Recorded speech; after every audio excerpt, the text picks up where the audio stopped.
خبر درگذشت خودخواسته شاهپور علیرضا پهلوی تأسف شماری بسیار از هم میهنانمان را برانگیخت.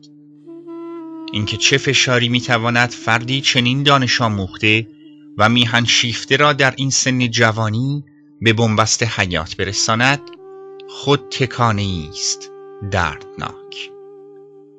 یادداشت برجامانده از ایشان که سپارش بدن به آتش و خاکسترشان به دریای مازندران را می‌خواهد، بر ناگواری این ضایعه و همدردی ما با خانواده داغدارشان، به ویژه شاهزاده رضا پهلوی و شهبانو فرح پهلوی می‌افزاید. شکیبایی و آرامباشی هرچه بیش را برای این خانواده گرامی آرزومندیم.